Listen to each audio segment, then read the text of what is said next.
అందరికీ నమస్కారం. నా పేరు దుడం రెడ్డి బాబు, ఆంధ్రప్రదేశ్ బీసీ సంక్షేమ సంఘం రాష్ట్ర అధ్యక్షుని. ఈరోజు ఒక విషయం మన బీసీలందరికీ తెలియజేయాలనుకుంటున్నాను.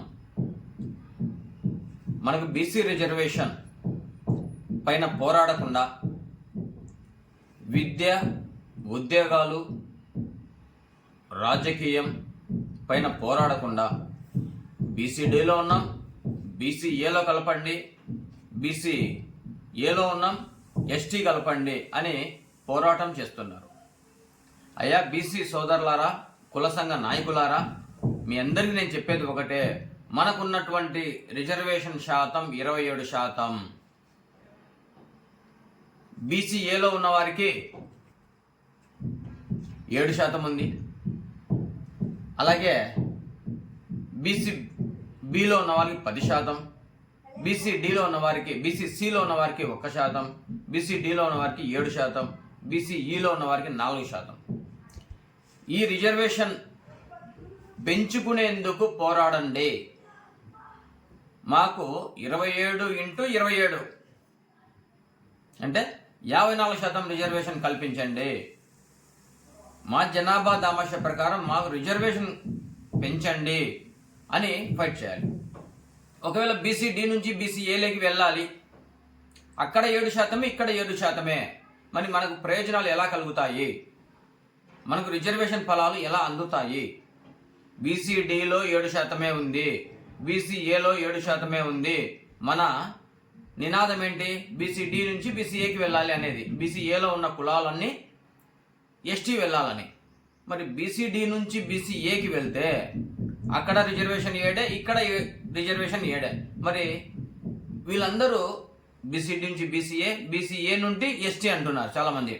మరి ఎస్టీలో ఉన్న వాళ్ళకి రిజర్వేషన్ పెరగాలి, బీసీఏలో ఉన్న వారికి రిజర్వేషన్ పెరగాలి, బీసీడీలో ఉన్న వారికి పెరగాలి, బీసీసీ పెరగాలి, బీసీబీ పెరగాలి. మరి ఇవన్నిటి పెంచాలి అంటే ఒకటే మూలం, మన రిజర్వేషన్ పెంచండి అని ప్రభుత్వాలను డిమాండ్ చేయాలి. ఇవేమీ చేయకుండా ఉద్యోగాల్లో రిజర్వేషన్ కావాలి, ఉపాధిలో రిజర్వేషన్ కావాలి, విద్యలో రిజర్వేషన్ కావాలి, ప్రభుత్వ ఉద్యోగాల్లో రిజర్వేషన్ కావాలి, ప్రమోషన్లో రిజర్వేషన్ కావాలి.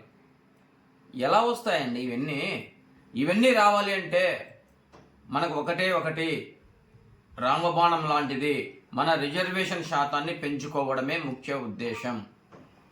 స్వతంత్రం వచ్చి 77 సంవత్సరాలు అవుతున్నా కూడా ఇప్పటి వరకు కూడా మనం రిజర్వేషన్ పెంచండి అని అడుగుతున్నాం. మనం ఎక్కడ ఉన్నాం అనేది ముఖ్యం కాదు. మనం బీసీ కులాల్లో ఉన్నాం. బీసీ కులాల నుంచి రిజర్వేషన్ కోసము ప్రతి ఒక్క కుల సంఘం పోరాడాలి. లేకపోతే నువ్వు ఎస్టీకి వెళ్ళినా, ఎస్సీకి వెళ్ళినా, ఇంకో చాటికి వెళ్ళినా కూడా ఫలితం అనేది మీరే ఆలోచించండి. మళ్ళీ ఒకసారి చెప్తున్నాను, బీసీ సోదరులారా, బీసీ కుల సంఘ నాయకులారా, అతిరథ మహారథులారా, మీ అందరికీ మంచి విఘ్నత ఉంది, మంచి తెలివితేటలు ఉన్నాయి, అంతో మంచిగా చదువుకొని ఉన్నారు. కుల సంఘ నాయకులకు కూడా మేము చెప్తున్నాం, బీసీఏ నుంచి బీసీడీ నుంచి బీసీఏకి మారాలంటే మనకు ఉన్నటువంటి రిజర్వేషన్ ఎంత, అది ఒక్కటి ఆలోచించండి. అప్పుడు మనం ఎక్కడికి వెళ్ళాలనేది ఆలోచిద్దాం. ముఖ్యంగా రిజర్వేషన్ పెంచమని ప్రతి ఒక్క కుల సంఘం నాయకులు అడగాలి. మనం ఎక్కడికి వెళ్ళాలనేది మా రిజర్వేషన్ బట్టి వెళ్దాము. మేము మళ్ళీ ఒకసారి చెప్తున్నాం, దయచేసి రిజర్వేషన్ కోసం ప్రభుత్వాలతో ఫైట్ చేయండి. ప్రతి ఒక్కరు కూడా ఒంటరిగా వెళితే ఏమీ సాధించలేము. బీసీ కులాలన్నీ ఏకమైతేనే మన రిజర్వేషన్ పెంచుకోగలము. కొంతమంది రిజర్వేషన్కు అడ్డుపడుతున్నా అంటున్నారు. అవును, ఎలా అడ్డుపడుతున్నారు, ఎవరు అడ్డుపడుతున్నారు అనేది మీరు స్పష్టంగా తెలియజేయాలి. రిజర్వేషన్ ఎవరు అడ్డుపడుతున్నారు? ఫస్ట్ ఫేక్ మనుషులు, ఫేక్ టీవీలు పెట్టుకొని, ఫేక్ యూట్యూబ్లు పెట్టుకొని, చిల్లర విధవలు, చిల్లర పనులకు రిజర్వేషన్ అడ్డుకుంటున్నారని చాలా వరకు మాట్లాడుతున్నారు. తెలంగాణ వాళ్ళు కూడా మేము ఇదే చెప్తున్నాం, తప్పుడు మాటలు మాట్లాడితే తోలు ఒలుస్తాం. బీసీల పైన తప్పుడు ఆరోపణలు చేస్తే, కుల సంఘాలను రెచ్చగొడితే, నీకే చెప్తున్నాం, నీకు బాగా తెలుసు. నేను ఎవరి పేరు చెప్తే బాగోదు. తెలంగాణ టీవీ పెట్టుకొని, యూట్యూబ్ పెట్టుకొని ఉన్నారు మీరు. మరొక్కసారి చెప్తున్నాం, ఎవరు రిజర్వేషన్కు వ్యతిరేకంగా ఉన్నారో వాళ్ళందరూ బీసీ ద్రోహులే, బీసీ కుల ద్రోహులే, కుల సంఘ ద్రోహులే. నీలాంటి వాళ్ళు ఫేక్ పెట్టుకొని బ్లాక్మెయిల్ చేసుకుంటూ బతికేస్తున్నారు. చాలా జాగ్రత్తగా ఉండండి. బీసీ రిజర్వేషన్ ఎవరు అడ్డుపడినా కూడా కుల జాతి ద్రోహులేనని మరొకసారి తెలియజేస్తున్నాను. ఈ బీసీ రిజర్వేషన్ ఉద్యమాన్ని ఆపేది లేదు, ముందుకు తీసుకెళ్తాం. మనం ఎక్కడ ఉండాలో ఏంటి అనేది తర్వాత విషయం. ఫస్ట్ రిజర్వేషన్ పెంచుకుంటే మనం ఎక్కడికైనా వెళ్ళొచ్చు, లేదా ఎక్కడ ఉండొచ్చు, మనకు ఉద్యోగ అవకాశాలు వస్తాయి, ఉపాధి అవకాశాలు వస్తాయి, వైద్యంలో ఫ్రీ దొరుకుతుంది, అలాగే విద్య ఫ్రీ, ఎడ్యుకేషన్ ఫ్రీ, హెల్త్, మనకు అన్ని రకాలుగా మొట్టమొదటిగా మనం రిజర్వేషన్ కోసం ఫైట్ చేయాలి. రిజర్వేషన్ సాధనే ముఖ్య లక్ష్యంగా బీసీ సంఘ నాయకులు అలాగే కుల సంఘ నాయకులు ముందుకెళ్ళాలి. అంతేకాదు కొందరు ఏబిసిడి వర్గీకరణ చెయ్యాలి అంటున్నారు. సార్, మీ అందరికీ చేతులకి జోడించి అడుగుతున్నాను, ఏబిసిడి వర్గీకరణ బీసీలకు ఎప్పుడో అయిపోయింది.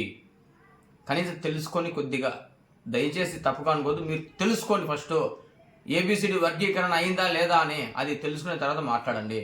ఒకవేళ ఎట్లా పడితే అలా మాట్లాడితే ప్రభుత్వాలు గుర్తించి అయ్యా వీళ్ళకి తెలియదు, వీళ్ళకి నాలెడ్జ్ లేదు అనుకుంటున్నారు.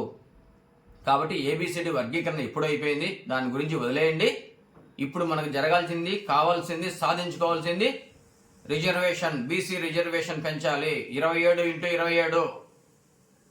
ఆ సాధనే ముఖ్యంగా ముందుకెళ్లాలని మన బీసీ జాతినే, బీసీ నాయకుల్ని, కుల సంఘ నాయకులందరినీ కూడా నేను కోరుకుంటున్నాను. జై బీసీ, జై జై బీసీ.